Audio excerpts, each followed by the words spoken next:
आइए बच्चों, आज हम लोग केविटी का कॉन्सेप्ट देखते हैं और इंड्यूस चार्ज का, क्योंकि इसका फील्ड निकालने में, पोटेंशियल निकालने में आप लोगों को बहुत प्रॉब्लम होती है। जहाँ भी केविटी आती है तो आप लोग डरने लगते हो, है ना। तो यहाँ अभी जो हम कॉन्सेप्ट्स आपको बताने वाले हैं, फिर आपको ये केविटी के क्वेश्चंस जो हैं बहुत आसान लगने लगेंगे। इसमें बस एक दो पॉइंट हैं जिनको हमको ध्यान से समझना है। आप गॉसेस लॉ में समझ करके आए कि केविटी के अंदर जब चार्ज रखा जाता है तो क्यों चार्ज यहाँ पर जो अंदर वाला इनर सरफेस है उसमें इक्वल चार्ज जो है और अपोजिट उसके क्यों रखा है, तो माइनस क्यू क्यों इंड्यूस हो जाता है, ठीक है। कैसे प्लस क्यू बाहर हो जाता है, तो उसका रीज़न ये था कि अगर आप कंडक्टर के अंदर जानते हो कि फील्ड जो है ज़ीरो होता है, तो आप गॉसियन सरफेस जब लेते हो तो उसके अंदर कोई नेट चार्ज नहीं होना चाहिए, इसलिए उसके इक्वल और अपोजिट चार्ज यहाँ इंड्यूस हो जाना चाहिए। अगर क्यू चार्ज रखा तो यहाँ इलेक्ट्रॉन्स आकर के एक्युमुलेट हो जाएं और वो माइनस क्यू चार्ज प्रोड्यूस करें, जिससे कि नेट चार्ज इसके अंदर ज़ीरो आए अगर कोई गॉसियन सरफेस लेता है तो यहाँ पर इसलिए वो जो रीज़न है वो यही है कि फील्ड उसके अंदर ज़ीरो होता है, इसलिए no net charge can be inside the conductor, ये कॉन्सेप्ट आता है। तो माइनस चार्ज यहाँ पर आ जाता है, और माइनस आता कैसे है, इलेक्ट्रॉन्स आकर के एक्युमुलेट हो जाते हैं और जहाँ से आ रहे हैं वहाँ पर पॉजिटिव चार्ज हो जाएगा, क्योंकि वहाँ डेफिशिएंसी ऑफ इलेक्ट्रॉन्स हो गई, ठीक है। तो ऐसी चार्जेस का जो इंडक्शन है वो आप समझते हो। अब हम ये बताना चाहते हैं आपको कि अलग अलग कॉन्फ़िगरेशन में, देखो यहाँ पर हमने कितने 1 2 3 4 5 6 7 8 कॉन्फ़िगरेशन बताए और उनमें चार्ज का डिस्ट्रीब्यूशन आपको समझाने की कोशिश की है। ज़रा समझना कि यहाँ पर चार्ज हम कभी सेंटर में रखेंगे, कभी सेंटर से थोड़ा डिस्प्लेस करके रखेंगे, ठीक है। कभी दोनों को हम रेगुलर शेप में, स्फेरिकल शेप में लेंगे, कभी अंदर वाले को, कभी बाहर वाले को इरेगुलर कर देंगे, कभी दोनों को इरेगुलर कर देंगे। तो इसमें किस तरीके से चार्ज का डिस्ट्रीब्यूशन होता है, कब यूनिफॉर्म होगा, कब नॉन यूनिफॉर्म होगा, वो चीज़ समझ लेते हैं हम। आइए शुरू करें। जैसे पहला वाला है, आप देखो दोनों के सेंटर में चार्ज रखा हुआ है, तो जो अंदर वाला है उसमें जो चार्ज माइनस क्यू आएगा और बाहर में जो प्लस क्यू आएगा वो दोनों यूनिफॉर्म होंगे। तो आप इसको कहोगे कि हाँ इसमें कोई प्रॉब्लम नहीं है। लेकिन अगर चार्ज सेंटर में ना हो, थोड़ा सा डिस्प्लेस हो जाए, तो यहाँ चार्ज माइनस क्यू तो आएगा, लेकिन आप देखो कि ये चार्ज जो है ना, ये S1 सरफेस के इस तरफ जो है वो पास हो गया, यहाँ पर दूर हो गया, इसलिए यहाँ चार्ज का डिस्ट्रीब्यूशन S1 में वो नॉन यूनिफॉर्म हो जाएगा। इसलिए यहाँ लिखा हुआ है S1 में नॉन यूनिफॉर्म, जबकि बाहर जो है उसका इफेक्ट नहीं आता, वो यूनिफॉर्म ही होता है। चार्ज का मैग्नीट्यूड माइनस क्यू रहेगा, बाहर प्लस क्यू रहेगा, लेकिन अंदर नॉन यूनिफॉर्म रहेगा डिस्ट्रीब्यूशन और बाहर यूनिफॉर्म डिस्ट्रीब्यूशन रहेगा। ये क्लियर। तीसरा पॉइंट, यहाँ पर बाहर वाला जो है ये तो हमने स्फेरिकल ही रखा हुआ है, लेकिन अंदर इरेगुलर शेप कर दिया है, तो यहाँ चार्ज जो है ज्योमेट्रिकल सेंटर पर है, या इसके सेंटर में कह लें आप, बड़े वाले के S2 के सेंटर में है। तो इसमें क्या है कि चार्ज माइनस क्यू आया, बाहर प्लस क्यू आया, लेकिन अंदर में नॉन यूनिफॉर्म डिस्ट्रीब्यूशन होगा, बाहर में यूनिफॉर्म होगा, ठीक। चार्ज का डिस्ट्रीब्यूशन अब आप समझने लगे। इसमें बताओ, जब यहाँ पर ये जो है बड़े वाले के सेंटर में नहीं है, ठीक है, अंदर इरेगुलर शेप तो है ही और ये सेंटर में भी नहीं है, तो फिर यहाँ पर इरेगुलर के कारण नॉन यूनिफॉर्म तो होगा ही, ठीक है। तो ये जो आपका आंसर आएगा वो बिल्कुल वैसे ही आएगा जैसे वहाँ आया था। तो यहाँ जो है वो नॉन यूनिफॉर्म डिस्ट्रीब्यूशन हो गया अंदर में, और बाहर में लेकिन यूनिफॉर्म ही रहेगा, बाहर में चेंज नहीं आ रहा है। अच्छा, बाहर अगर आप इरेगुलर शेप कर दो, अंदर में आप स्फेरिकल शेप रखो और चार्ज को आप सेंटर में रखो यहाँ पर S1 के, तो क्या होगा, यहाँ पर uniformly distributed charge minus Q दिखेगा अंदर में S1 में, और S2 में नॉन यूनिफॉर्म डिस्ट्रीब्यूशन दिखेगा। क्लियर। अगर अब हम इसके सेंटर से थोड़ा सा खिसका दें इसको, this is displaced a little bit, तो यहाँ पर Q जो है वो अब सेंटर में नहीं है, तो ये अंदर वाला स्फेरिकल शेप है, बाहर वाला नहीं है, लेकिन इसके सेंटर में ना होने के कारण अंदर में अब यूनिफॉर्म डिस्ट्रीब्यूशन नहीं रहेगा। इसमें था, इसमें अब नहीं रहेगा, बाहर में तो नहीं था, इसमें भी नहीं रहेगा, इसलिए both distribution on these both S1 and S2 will be non-uniform। तो यहाँ पर आप यूनिफॉर्म और नॉन यूनिफॉर्म समझने लग गए। अब देखो दोनों इरेगुलर शेप हैं, आप कहोगे यहाँ पर चार्ज ज्योमेट्रिकल सेंटर में रखते हैं या ज्योमेट्रिकल सेंटर में नहीं रखते हैं। दोनों ही केस में ये जो अंदर चार्ज का और बाहर चार्ज का डिस्ट्रीब्यूशन होगा, दोनों में ही नॉन यूनिफॉर्म होगा, ठीक है। ये सारे केसेस में यहाँ पर 2 पॉइंट्स और हमने हाईलाइट किए हैं। ये सारे केस में आप देखें, जो भी हमने 8 केसेस यहाँ पर समझे, उन सारे केसेस में अंदर में चार्ज जो है आपने केविटी के अंदर क्यू रखा था, कभी सेंटर में कभी डिस्प्लेस करके, तो S1 में चार्ज हमेशा -Q ही इंड्यूस होगा और बाहर सरफेस में +Q होगा। यूनिफॉर्म होगा, नॉन यूनिफॉर्म होगा, वो आप देख के बता सकते हो अब, ठीक है। और यहाँ पर एक पॉइंट और कि distribution of charge on S1 will not change even if some charges are kept outside the conductor, ठीक है। अगर हम कंडक्टर के यहाँ पर सरफेस के बाहर रख दें या कंडक्टर में रख दें तो अंदर में जो चार्ज है वो इंड्यूस नहीं होते हैं। अगर आप कहते हो कि अंदर में मैंने चार्ज रखा हुआ है Q और वो इंड्यूस चार्ज -Q ऑलरेडी है, तो बाहर कैपिटल Q रख दूंगा तो क्या उसका चार्ज जो है अंदर में जो इंड्यूस हुआ है वो क्या चेंज हो जाएगा? तो अंदर में नहीं होता, बाहर में ज़रूर चेंज हो जाता है। बाहर में क्यों हो जाता है? क्योंकि बाहर का जो चार्ज रखा हुआ है वो यहाँ इंड्यूस करता है चार्ज को बाहर में। क्यों करता है? जिससे उसके फील्ड को कैंसिल किया जा सके। तो हम वही चीज़ यहाँ पर लिख रहे हैं कि S1 जो है उसमें कोई चेंज नहीं आएगा अगर चार्जेस बाहर प्रेजेंट हों, यानी कंडक्टर में हो या कंडक्टर के बाहर रखे हुए हों, अंदर में नहीं चेंज आने वाला है, ठीक है। लेकिन बाहर चार्ज के रखने पर S2 के चार्ज में वो उसके डिस्ट्रीब्यूशन में चेंजेस आ जाते हैं। क्यों आ जाते हैं? क्योंकि वहाँ पर उसके फील्ड को कैंसिल करने के लिए चार्ज को इंड्यूस करना पड़ता है, ठीक है। अब कुछ इंपॉर्टेंट पॉइंट जो फील्ड को और पोटेंशियल को समझने के लिए आपको बहुत ज़रूरी होंगे वो आप समझ लें। बहुत आसान है। जैसे अब यहाँ पर हमने कहा था कि कोई कंडक्टर है, चार्ज बाहर रखते हैं, तो आप कहते हो कि ये जो इंड्यूस चार्जेस हैं इसके पास में नेगेटिव, इसके यहाँ पर दूर की तरफ पॉजिटिव हो जाएंगे। तो ये क्यों हो जाते हैं? जिससे कि इसका जो फील्ड अंदर प्रोड्यूस हो रहा है वो ये चार्ज क्या करें, उसको कैंसल कर दें। इसलिए यहाँ पर ये इंड्यूस चार्जेस होते हैं। इनके मैग्नीट्यूड क्यू के बराबर होंगे ऐसा नहीं कह रहे हम, लेकिन इनके मैग्नीट्यूड ऐसे होंगे जिससे कि वो मिल करके ये नेगेटिव और पॉजिटिव, आप देखो कि नेगेटिव अपनी तरफ और ये पॉजिटिव उसी की तरफ करेगा, और इस क्यू का जो फील्ड होगा वो इसकी तरफ, दूर की तरफ होगा। तो इन चार्जेस का जो फील्ड आएगा किसी भी पॉइंट पर केविटी में या कंडक्टर में, वो इस कैपिटल क्यू की तरफ होगा। वो उतना ही होगा जितना वो कैपिटल क्यू प्रोड्यूस करता है। तो इंड्यूस चार्जेस इसलिए जिससे कि इसके फील्ड को वो कैंसल कर सकें। Net field in the conductor as well as in the cavity will be zero when the charge is placed outside. और दूसरी बात, no charge will be induced in the cavity. Cavity में कोई charge induce नहीं होगा।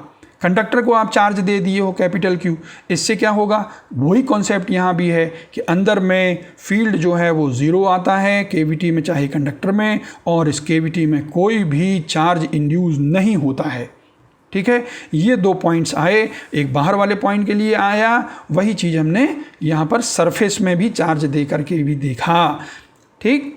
अच्छा, इसके बाद ये पॉइंट समझ लें, ये बहुत इंपॉर्टेंट पॉइंट है कि अगर केविटी में आपने चार्ज रख दिया हुआ है, अब S1 S2 ये हमने सरफेस दिखाए हैं और यहाँ पर -Q चार्ज और +Q चार्ज है, ठीक है। और ये कंडक्टर को भी हमने चार्ज Q दे रखा था, तो ये जो इंड्यूस हुआ है तो वो बाहर में कैपिटल Q + Q चार्ज हो गया टोटल, ठीक। अब इसके पॉइंट्स ले लो आप, A B C, ये दिख रहे हो। A जो है केविटी के अंदर है, B इस कंडक्टर के अंदर है और C दोनों के बाहर हैं, केविटी और कंडक्टर के बाहर हैं, ठीक है। तो इन पॉइंट्स को ध्यान से देखो। अगर हम कहें कि आप B और C को समझो तो आप कहोगे B और C जो पॉइंट हैं वो इस केविटी के बाहर हैं। Points like BC outside the cavity, ये कहता है कि जो फील्ड है यहाँ पर B और C में, किसका फील्ड? ये चार्ज का और ये जो नेगेटिव चार्ज इंड्यूस हुआ है उसका। ध्यान से देखें, फील्ड ड्यू टू Q यानी charge placed in the cavity, और -Q induced in S1 cavity में, और ये जो इंड्यूस चार्ज -Q है, ठीक है, केविटी के यहाँ पर जो अंदर S1 सरफेस में हुआ है, इलेक्ट्रॉन्स आकर के एक्युमुलेट हो गए, ठीक है। ये Q और ये -Q के कारण फील्ड बाहर में ज़ीरो होता है। B और C में इनका कोई फील्ड, नेट फील्ड नहीं बनेगा। जैसे Q बनाएगा जो, उतना ही ये -Q बना करके उसको कैंसिल कर देगा। अगर आपसे पूछा जाएगा कि ये इंड्यूस चार्ज का फील्ड बताओ, तो आप कहना कि जो Q ने बनाया होगा उसी के जस्ट अपोजिट फील्ड ये -Q बनाएगा, ठीक है। जिससे कि नेट फील्ड जो है वो इस केविटी के अंदर रखे हुए और इंड्यूस चार्ज का नेट फील्ड B और C जैसे पॉइंट में ज़ीरो आता है, बाहर ज़ीरो आता है। ठीक है। और यहाँ पर दूसरा पॉइंट जो है, पॉइंट्स ए और बी जो कंडक्टर के अंदर हैं, आप देखो पॉइंट्स ए और बी जो S2 के अंदर में आ रहे हैं, यहाँ पर कहता है no field due to charge on S2 और आउटसाइड प्लेस्ड इफ एनी, यानी बाहर रखा हुआ, अगर चार्ज बाहर रखा है तो उसका, और ये कंडक्टर में जो चार्ज है उसका फील्ड नहीं आता। नेट फील्ड जो है कंडक्टर के अंदर वाले पॉइंट में ज़ीरो होता है, कंडक्टर के चार्ज का और बाहर रखे चार्ज का नहीं आता है। ए और बी में यानी ये जो बाहर वाला चार्ज है उसका अंदर नहीं आता और इस केविटी के बाहर वाले पॉइंट पर केविटी का नहीं जाता, ठीक है। तो ये पॉइंट जो हैं अगर आप ध्यान से समझ लिए कि केविटी के बाहर केविटी का नेट इफेक्ट जीरो हो जाता है और कंडक्टर के अंदर कंडक्टर के सरफेस पर और बाहर रखे चार्ज का जो कंट्रीब्यूशन है वो ज़ीरो हो जाता है। ये चीज़ समझ के चलना है। उससे एग्जाम्पल आप बहुत अच्छे से सॉल्व कर पाओगे। ज़रा ध्यान से देखना, ये और कॉन्सेप्ट क्लियर कर देगा हमको। ये फिर से हमने 3 पॉइंट लिए हुए, ये कंडक्टर है, हमने कोई चार्ज यहाँ पर नहीं दिया हुआ है, केवल केविटी में चार्ज रखा हुआ है। क्यों? कंडक्टर को नहीं दिया, केविटी के सेंटर पर रखा हुआ है। क्यों चार्ज रखा हुआ है? इसके रेडियस R1 R2 है, पॉइंट A B C आप देख रहे हो, ये केविटी के अंदर है, B कंडक्टर के अंदर है, C दोनों के बाहर है। बोलता है आप फील्ड बताओ, A पर बताओ, B पर बताओ, C पर बताओ और पोटेंशियल भी उन पॉइंट्स पर निकालो, ठीक है। तो यहाँ पर पहला पार्ट हम कर लें, फिर दूसरे पार्ट को हम समझ लेंगे क्या पूछ रहा है, ठीक है। पहले पार्ट को देखो, कंडक्टर में कोई चार्ज नेट नहीं था, केवल हमने केविटी में दिया था। आप कहोगे क्यू है तो माइनस क्यू इंड्यूस हो जाएगा अंदर और प्लस क्यू हो जाएगा बाहर, ठीक। अब ए पॉइंट जो है इस केविटी के अंदर है, वहाँ पर फील्ड क्या होगा? बी पॉइंट कंडक्टर के अंदर है, वहाँ फील्ड क्या होगा? सी पॉइंट दोनों के बाहर है, कंडक्टर के बाहर है, वहाँ फील्ड क्या होगा? जरा ध्यान से देखना। तो यहाँ हम कहते हैं कि आप बी पॉइंट पर तो आप फील्ड को बिल्कुल ज़ीरो रखो। क्यों रखो? क्योंकि वो कंडक्टर के अंदर वाला पॉइंट है, ये कंडक्टर है हमारा, ठीक है। तो ये कंडक्टर के अंदर फील्ड नहीं हो सकता, तो बी पर तो ज़ीरो कर दोगे आप। ए पर ये कंडक्टर, ये केविटी के अंदर है ये, लेकिन क्या हो रहा है, ये बाहर वाला चार्ज का फील्ड नहीं बनेगा, माइनस क्यू जो इंड्यूस हो रहा है उसका नहीं बनेगा, लेकिन इस क्यू का तो बनेगा। ये जो सेंटर में क्यू है वो तो इसमें फील्ड बनाएगा। तो ए पर जो फील्ड बनेगा वो क्या बनेगा? K Q by O A cube into O A, यानी वो डिस्टेंस जो है वो आपने वेक्टर फॉर्म में लिखा हुआ है, उसका आप कहोगे कि के क्यू अपॉन डिस्टेंस का स्क्वायर मैग्नीट्यूड में, और वेक्टर फॉर्म में लिखते हैं हम लोग तो k Q by r cube into r vector लिख देते हैं। तो ऐसे आपको उस चार्ज का बनाना पड़ेगा। सी पर अगर आप देखोगे बाहर है तो आप कहोगे कि हम गॉसियन सरफेस लेते हैं तो टोटल चार्ज इंक्लोज तो क्यू ही आएगा, क्योंकि क्यू माइनस क्यू और प्लस क्यू का नेट चार्ज क्या हो जाएगा? क्यू। तो आप कहोगे यहाँ पर एक तो वो कंसेप्ट है कि के क्यू बाई डिस्टेंस का स्क्वायर आप लिख लो, के क्यू बाई ओ सी का स्क्वायर, ठीक है। वेक्टर फॉर्म में लिखोगे तो यही आर का क्यूब और वेक्टर आर, तो के क्यू बाई ओ सी का क्यूब इंटू ओ सी। एक तो ये है। दूसरा है कि केविटी का जो आपने चार्ज है और ये जो चार्ज इंड्यूस है उसका इफेक्ट यहाँ नहीं आता, ठीक है। केवल जो बनेगा ये जो बाहर चार्ज है, ये हम कहते हैं कि कोई सरफेस में अगर बाहर चार्ज क्यू है तो उससे आर डिस्टेंस पर हमने शेल का निकाला हुआ है, कंडक्टर का निकाला हुआ है, तो वो के क्यू बाई आर स्क्वायर वाला फार्मूला लगता है। तो वो यही है, वेक्टर फॉर्म में इस तरीके से लिखते हैं आप, ठीक है। तो ए पर जो आएगा वो इस चार्ज का आएगा, बाहर वाले चार्जेस का नहीं आएगा। बी पर तो नेट फील्ड जो ज़ीरो ही आना है, और सी पर जो आएगा वो बाहर जो क्यू है, ये शेल का जो फार्मूला है वो लगने वाला है। पोटेंशियल देख लो आप, ए पर, बी पर और सी पर हमको पोटेंशियल निकालना है, ठीक है। तो सबसे पहले हमने पोटेंशियल लिखा हुआ है सी पॉइंट पर। तो सी पॉइंट का जो पोटेंशियल बन रहा है, आपको पता है कि पोटेंशियल जब आप निकालते हो तो क्या करते हो कि minus E D R infinity से उस पॉइंट तक आते हो, और जो ई आएगा बाहर वाले पॉइंट में वो क्या आएगा? के क्यू बाई आर स्क्वायर आएगा, क्योंकि अभी अभी हम देख के आए यहाँ पर, ठीक है। तो बाहर वाले जब इंटीग्रेशन करोगे तो k Q by are formula हो जाएगा सीधे, जो चार्ज नेट है आपका डिवाइडेड बाई डिस्टेंस, तो यहाँ पर के क्यू बाई ओ सी हो जाएगा। इसलिए यहाँ आपका सी पॉइंट पर पोटेंशियल के क्यू बाई ओ सी है, ठीक है। अगर ये समझ में नहीं आ रहा है तो ये समझ लो आप कि ये क्यू के कारण तो आपका के क्यू बाई ओ सी हुआ, और ये क्यू के कारण ये जो अंदर केविटी में है वो के क्यू बाई ओ सी होगा प्लस, और ये माइनस क्यू है वो भी तो शेल की तरह काम करेगा, उसका भी तो माइनस के क्यू बाई ओ सी आएगा। तो ये चार्ज जो सेंटर पर है और ये केविटी का अंदर वाला S1 पर जो है वो तो एक दूसरे को कैंसिल कर देंगे, बाहर केवल इसी का आएगा पोटेंशियल, इसलिए के क्यू बाई ओ सी। एक बार फिर से बताएं, ये Q का अगर आप करोगे तो क्या करोगे, Q से डिस्टेंस देखोगे तो KQ/OC करोगे, और ये माइनस Q जो है ये शेल, अब शेल में अगर आपको पता है कि माइनस चार्ज हो तो उसका क्या हो जाएगा, -KQ/OC हो जाएगा। सेंटर से डिस्टेंस लेते हैं तो कैंसिल नहीं हो गए दोनों, बचा क्या, ये तीसरा वाला बचा, बाहर वाला बचा, वही बस पोटेंशियल दे रहा है। ऐसे समझ लो आप, चाहे आप डेरिवेशन में चले जाओ, ठीक है, -EDR integration of -EDR infinity से उस पॉइंट तक आओगे। नेट चार्ज इंक्लोज जो है Q ही है, इसलिए बी पर अगर आओगे तो आप कहोगे कि इसका आंसर KQ/R2 ही है। क्यों, ये तो हम निकालें कि Q का निकालें, ये -Q का निकालें, फिर से कैंसिल, क्योंकि बाहर वाले पॉइंट पर कैंसिल करा के आए। या हम कह दें कि हम फार्मूला से आ रहे हैं, -EDR इन्फिनिटी से उस पॉइंट तक आना है, तो पहले सरफेस में आएंगे, तो सरफेस में आएंगे तो KQ/R2 होगा, ठीक है। और जब अंदर जा रहे होंगे कंडक्टर के तो वहाँ फील्ड तो ज़ीरो है, तो बी पर जाने पर, सरफेस से अंदर जाने पर हमको यहाँ पर नहीं मिलेगा, ठीक है, वहाँ पर E0 मिलेगा, इसलिए यही आएगा। तो आपको KQ/R2 जो सरफेस में है वही बी पर है, ये आपको समझना है। ए पर जो है, चूंकि इसका भी अंदर वाला पॉइंट है, नेगेटिव चार्ज का भी अंदर वाला पॉइंट है, और ये Q से भी कुछ डिस्टेंस है, तो तीनों का लिखना पड़ेगा आपको। बाहर वाले के कारण क्या है, अंदर वाला पॉइंट पर KQ/R2 जो सरफेस में होता है, -Q के कारण क्या, उसका भी तो अंदर वाला पॉइंट है, तो -KQ/R1, उसका रेडियस R1 था, और Q से उसकी डिस्टेंस आपको पता है OA है, तो +KQ/OA, ये पोटेंशियल है। ये क्लियर है, पोटेंशियल और फील्ड ये बहुत इंपॉर्टेंट हैं। दूसरा पॉइंट हमने कहा था कि ये आप देखो कि अगर वो कहता है कि चार्ज में कैपिटल Q बाहर रख दूं, ठीक है, स्मॉल r डिस्टेंस पर जो R2 से बड़ा हो, बाहर है, दूर है, तो कहता है फोर्स उस पार्टिकल पर बताओ जो बाहर रखा है, और जो वो पार्टिकल है वो इस पर कितना लगाएगा, किस पर, Q पर कितना लगाएगा जो अंदर रखा हुआ है। तो इसके हम कहेंगे कि उसका फील्ड हमने देखा है, बाहर रखे हुए चार्ज का फील्ड जो आएगा वो अंदर नहीं आएगा, चार्जेस इंड्यूस हो जाएंगे, फील्ड को ज़ीरो करेंगे, इसलिए अंदर रखे हुए केविटी पर रखे हुए चार्ज पर कोई फोर्स नहीं लगेगा। लेकिन बाहर वो चार्ज रखा हुआ है और बाहर में आपने फील्ड निकाला हुआ है, ये है ना, C पॉइंट पर हमने फील्ड निकाला हुआ है, ऐसे ही तो है जैसे C पॉइंट है, ऐसे ही वो कहीं R डिस्टेंस पर है, तो वहाँ पर चूंकि फील्ड है इसलिए उस पर फोर्स आएगा। तो ये आपका आंसर होगा कि Q पर इतना फोर्स लगेगा और स्मॉल q पर नहीं लगेगा।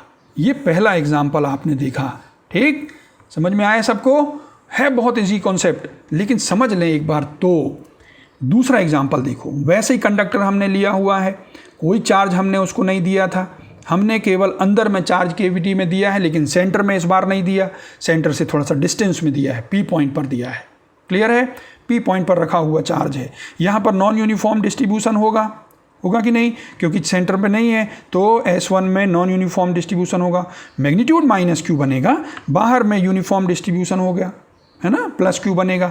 तो चार्जेस आपको पता है, ये देखो हमने ये चार्ज दिखाए हुए हैं आपको, ठीक है, C पर नहीं है, ये P पॉइंट पर रखा हुआ चार्ज है, तो -Q अंदर S1 में इंड्यूस हुआ है और +Q बाहर हुआ है। S1 में ये लिख दिया, देखो हमने नॉन यूनिफॉर्मली डिस्ट्रीब्यूशन, अंदर में S2 में यूनिफॉर्म, सब कुछ क्लियर है, ठीक, ये चार्ज का डिस्ट्रीब्यूशन समझ लिए। अब आप बताओ कि A पॉइंट पर, ये देख रहे हो आप, A पॉइंट आपका कंडक्टर के अंदर है ना, B पॉइंट कंडक्टर के बाहर है और C पॉइंट सेंटर है। यही क्वेश्चन पूछता है कि ABC पर पोटेंशियल बताओ, ABC पर फील्ड बताओ, तो कोई चिंता नहीं है, वैसे ही तो क्वेश्चन है जो अभी हम करके आए, बस यही है कि चार्ज सेंटर में नहीं है, यहाँ पर है, कोई बात नहीं। A पर हम जैसे आपका यहाँ पर आते हैं तो A पर क्या होगा, वही होगा जो सरफेस पर है, A पर पोटेंशियल वही होगा जो S2 के सरफेस पर है, क्योंकि अंदर में ये कंडक्टर ही तो है, पूरा ये कंडक्टर है। तो आप कहते हो कि जब हम सरफेस में आ गए उसके बाद अंदर आने में फील्ड ज़ीरो मिलेगा, है ना, जब तक हम ये सरफेस में ना आ जाएं, R1 पर ना आ जाएं।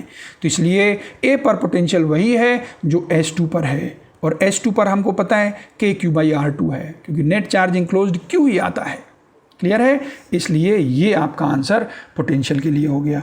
B पॉइंट आपका कहाँ था, B पॉइंट बाहर था, इस बार B पॉइंट बाहर है, इसलिए आपका जो पोटेंशियल बनने वाला है वो क्या बनने वाला है, KQ/CB, यानी C से वो डिस्टेंस, कॉन्सेप्ट वही है कि इंटीग्रेशन आप करके आते हो, -EDR करके आते हो, है ना, तो वैसे ही हम लोग करके आएंगे, तो वहाँ पर आप कहते हो नेट चार्ज इंक्लोज्ड Q है, तो KQ/CB आप कर दोगे, तो B पॉइंट पर था। C पॉइंट पर पोटेंशियल आपको बताना है, तो C पॉइंट जो है इसका अंदर वाला पॉइंट है Q का, ठीक है, तो R2 के अंदर है वो, तो इसलिए वो बना हमारा KQ/R2 जो सरफेस में है वही है, ठीक है, ये शेल का कॉन्सेप्ट जो मेटल में होता है वही सेल में लगता है, तो वही वाला कॉन्सेप्ट है।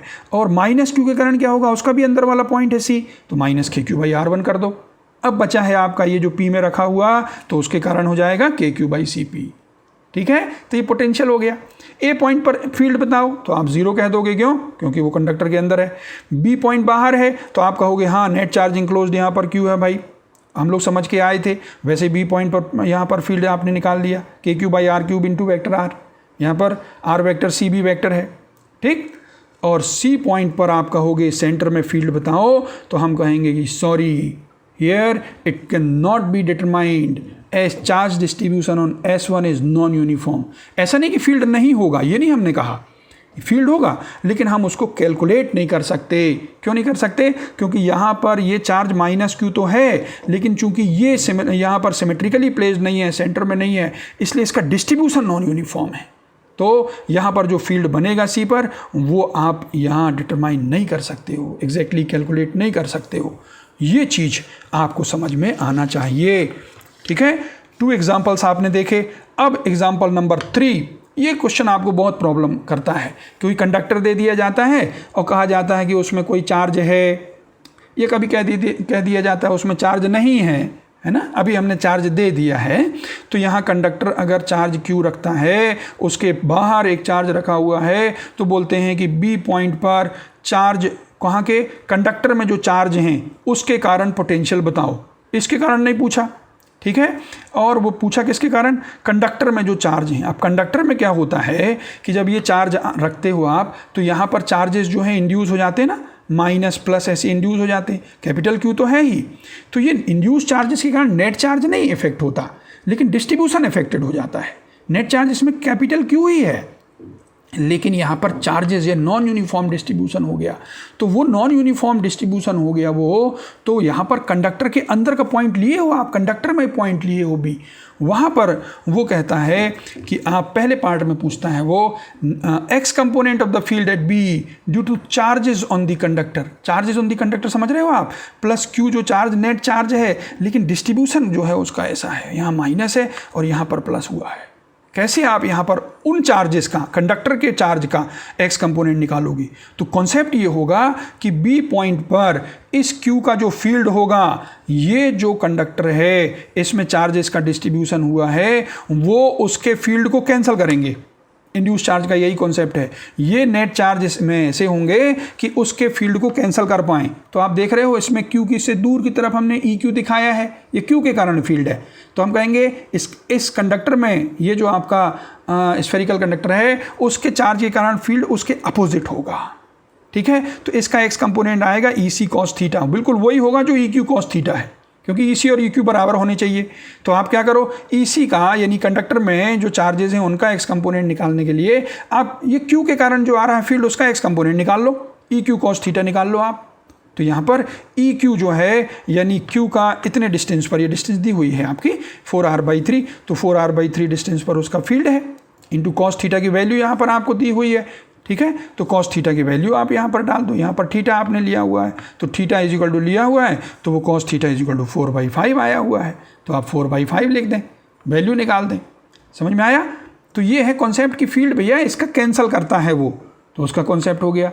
दूसरा जो था इसमें, ये आपको प्रॉब्लम करता है कि पोटेंशियल एट बी निकालिए, किसके कारण? Due two charges of the conductor. Conductor में जो चार्ज डिस्ट्रीब्यूशन हुआ है ना, ये माइनस प्लस हुआ है और कैपिटल क्यू उसका पहले से पड़ा हुआ है, इसके कारण कहता है कितना पोटेंशियल वहाँ बनेगा।